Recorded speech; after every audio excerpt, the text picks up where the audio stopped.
अस्सलामु अलैकुम वरहमतुल्लाहि वबरकातुह। मोहतरम भाइयों, बुज़ुर्गों और दोस्तों, 1 लाख रुपये में हज का सफ़र, ये मालूमाती वीडियो हमने अपने यूट्यूब चैनल के ऊपर अपलोड किया तो मैंने देखा उम्मत मुस्लिमा के अंदर एक ज़ौक़, एक शौक़ पैदा हुआ। हर आदमी ये चाहता है कि भाई मैं भी जो है 1 लाख से कम में हज का फ़रीज़ा अंजाम दूँ। असल में मेरे मोहतरम दोस्तों, हम हिंदुस्तान के जो मुसलमान हैं, अक्सरियत हमारी गरीबों की है और बेचारे गरीब लोग जो है आज के ज़माने में उनकी इस्तिताअत नहीं है 3.5 लाख 4 लाख रुपये जमा करके वो हज का फ़रीज़ा अंजाम दे सके।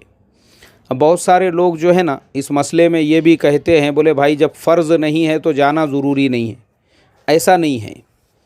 अगर किसी को अल्लाह ने माल दिया है, वो हर साल हज करके आ रहा है, उसके रिकॉर्ड बन रहे हैं, 15 हज हो गए, 20 हज हो गए, और एक बेचारा गरीब मुसलमान है, क्या उसके ऊपर अगर हर हज फ़र्ज़ नहीं है तो हज को नहीं जा सकता है? वो बिल्कुल जा सकता है। वो अगर फ़र्ज़ नहीं भी है उसके ऊपर, उसका दिल चाह रहा है, उसके दिल में इश्तियाक़ है, उसके दिल में शौक़ है, भाई मैं भी जाऊँ, मैं भी अल्लाह के घर की ज़ियारत करूँ। अब मैं आपको मेरी ही बात बताता हूँ। जब लोग हज के लिए जाते और आते थे और मैं जब उनसे मुलाकात करने के लिए जाता था तो मैं सोचा करता था कि आए अल्लाह, तूने दुनिया में तो हमको भेजा है, अगर मुझे तेरे घर की ज़ियारत से पहले मौत आ गई तो फिर मेरा दुनिया में आके फ़ायदा क्या है?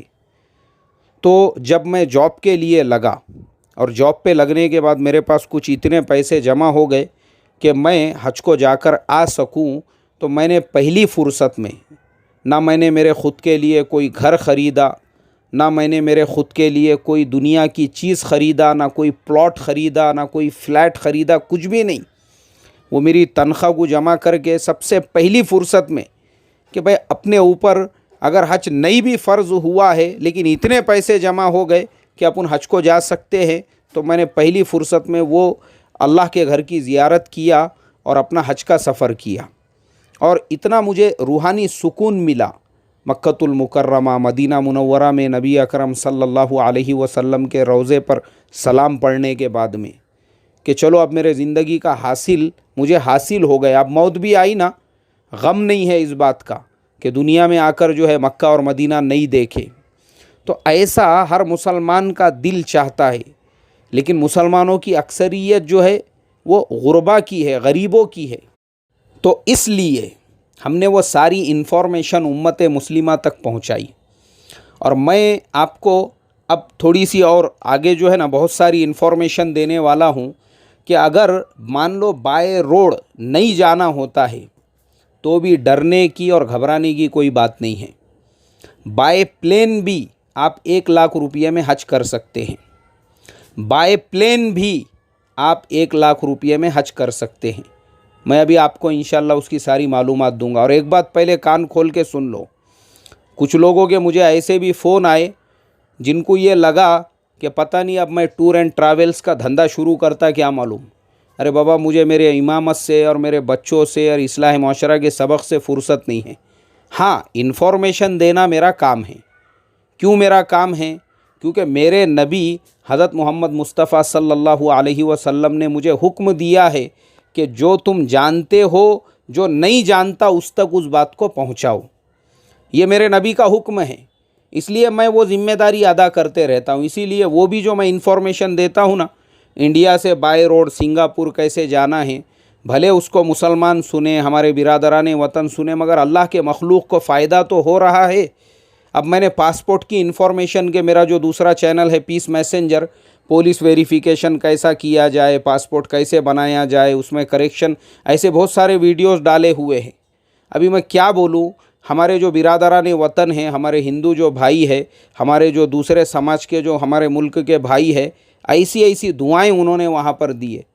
बहुत सारे लोगों ने फ़ोन करके उस पर बातें की है। मैंने उनको डिटेल्स में समझाया कि ये ऐसा इस तरीक़े से करो तो आसानी से होगा। और जब उनके काम हो गए, दुआएं दी है उन्होंने, दुआएं। एक ने तो पूना को, इंदौर से पूना को मिठाई भेज कर दिया।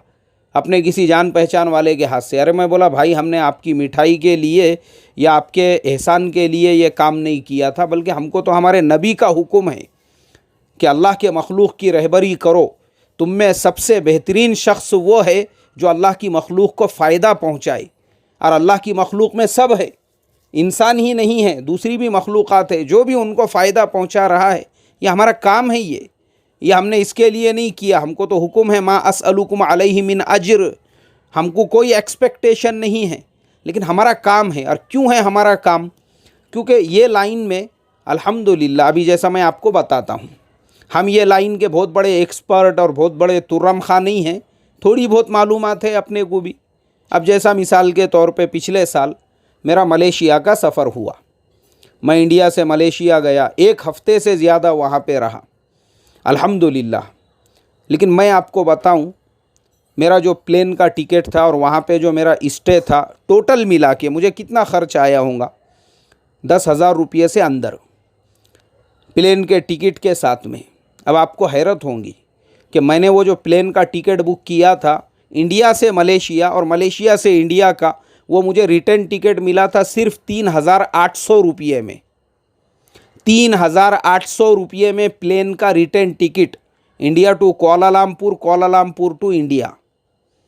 तो कैसा है, उसके कुछ ट्रिक होते हैं, उसके कुछ फॉर्मूले होते हैं, कुछ तरीक़े होते हैं, और फिर वहाँ जाने के बाद में 1 हफ़्ते से ज़्यादा रह के, खा के, पी के, घूम फिर के, सब करके जब हम यहाँ पे पहुँचे और हमने टोटल हिसाब लगाए तो वो 10,000 रुपये भी नहीं होता था। तो ऐसे तरीक़े होते हैं कुछ। तो जो चीज़ अपने को अल्लाह तबारक व ताला ने समझाई हुई है उसको शेयर करना चाहिए अल्लाह के मखलूक के साथ। और मुझे मालूम है बहुत सारे लोग हमारे से भी बड़े एक्सपर्ट है, तुर्रम खा हैं, उनको मेरे से भी 10 गुना ज़्यादा मालूमात होंगी, लेकिन वो बड़े लोग हैं, वो आम लोगों को ऐसी इन्फॉर्मेशन मालूमात नहीं देना चाहते।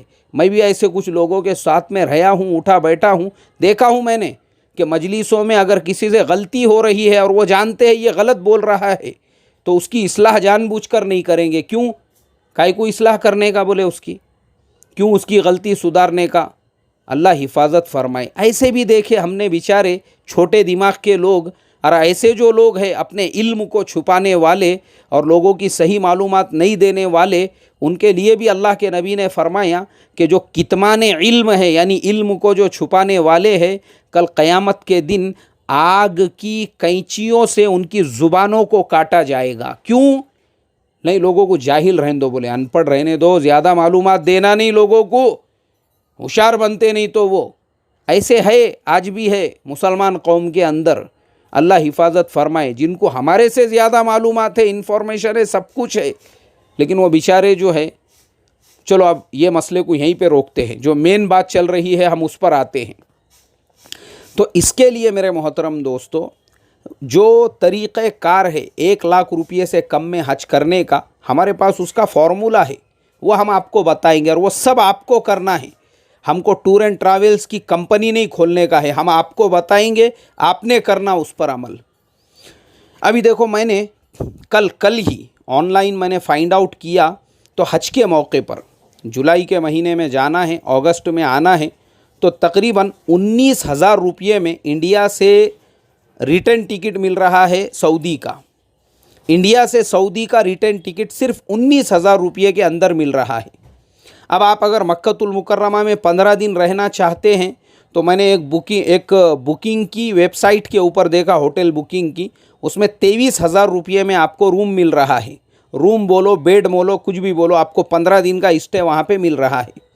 23,000 रुपये में अगर मक्का में 15 दिन का स्टे भी मिलता है, उसके अलावा मीना वगैरह में आप जब रहेंगे हज के 5 दिनों में, वो मिला के आपके 20 दिन तो इसी तरीके से हो गए। उसके बाद में अगर आप मक्का से मदीना जाते हैं और मदीना जाके वहाँ पे भी 10 से 15 दिन रहते हैं, तो 10 दिन का मदीने का भी जो स्टे है, आप देखेंगे होटल बुकिंग की बहुत सारी वेबसाइट्स के ऊपर आपको 8 से 10,000 रुपये के अंदर वहाँ पे 10 दिनों का स्टे मिल जाएगा एक आदमी का। तो ये आपका 19 में अगर प्लेन का ख़र्चा होता है, 23 में अगर मक्का का आपका क़ियाम होता है, तो ये होते हैं तकरीबन 42,000 रुपये। और अगर आपके 10,000 रुपये मदीना में होते हैं तो होते हैं 52,000 रुपये। 52,000 रुपये के अंदर आपका मक्का मदीने का स्टे हो गया। आपका एयरलाइन का टिकट हो गया। अब आपके सामने सबसे बड़ा जो मसला है वो है हज के वीज़ा का। अब हज के वीज़ा के लिए सऊदी गवर्नमेंट की एक सबसे बड़ी जो शर्त है वो ये कि वो हज का वीज़ा इंडिया में सिर्फ हज कमेटी को देते हैं और उनके अलावा जो ऑथोराइज टूर एंड ट्रैवल्स वाले हैं उनको ही देते हैं। अब ये आपके ऊपर है, अगर कोई टूर एंड ट्रैवल्स वाला आपको 20,000 रुपये में भी हज का वीज़ा देता है, तब भी 52,000 रुपये आपके ये खर्च हो रहे हैं। 20,000 अगर आपने उसमें जोड़ दिए तो 72,000 रुपये, उसके बाद भी आपके पास में 28,000 रुपये बचते हैं खजूर लाने के लिए, और वहाँ पे जो है आपको गाड़ी वगैरह का जो भी ख़र्चा लगेगा। एकदम आराम से इत्मीनान से आपके हज का सफ़र बाय प्लेन भी 1 लाख रुपये से कम में हो रहा है। और उम्रे का जो सफ़र है, उम्रे का, मैं असल में आप तमाम लोगों से सबसे पहले तो ये दरख्वास्त करता हूँ कि सब लोग अल्लाह से ये दुआ करें कि सऊदी गवर्नमेंट, उन्होंने अभी ई वीज़ा का सिस्टम शुरू किया है। ये ई वीज़ा जो है ना, अभी सितंबर 2019 में उन्होंने सबसे पहले तो 49 मुल्कों के लिए शुरू किया था। उसके बाद उसको बढ़ाते बढ़ाते अभी वो 56 मुल्क हो चुके हैं। हर महीने वो एक आधे मुल्क को उसमें इंक्लूड कर रहे हैं। दुआ करो कि अल्लाह उनके दिल में इंडिया वालों के लिए नरमी पैदा करे और वो हमको भी ई वीज़ा की कैटेगरी में ले ले। सऊदी गवर्नमेंट अगर हमको ई वीज़ा की कैटेगरी में लेती है तो मैं आपको वो फार्मूला बताता हूँ कि 25 से 30,000 रुपये में आप ख़ुद अपने ख़र्चे से उम्रे का सफ़र करके आ सकोगे। उसका भी ट्रिक सुन लो ताकि आपके नॉलेज में रह सके। अगर आपको 25 से 30,000 रुपये में उम्रा करना है और मान लो कि सऊदी गवर्नमेंट हमारे लिए भी ई वीज़ा की फ़ैसिलिटीज़ को कर देती है, हमारा भी नाम आ जाता है, तो सिर्फ़ और सिर्फ 440 रियाल के अंदर आपको टूरिस्ट वीज़ा मिलेगा, वो भी 1 महीने का। 440 रियाल ऑलमोस्ट हमारे इंडिया के तकरीबन 9,000 रुपये के करीब करीब होते हैं। आपको 9,000 के करीब में जो है टूरिस्ट वीज़ा मिल गया सऊदी का। उसके बाद में अगर आप 8 महीने पहले, 1 साल पहले प्लेन का टिकट बुक करते हैं इंडिया से सऊदी के लिए, तो मैं अभी ऐसा मेरे को खाली औकात में मैं वो सब वही करते बैठता हूँ, टिकट वगैरह सब देखते रहता हूँ।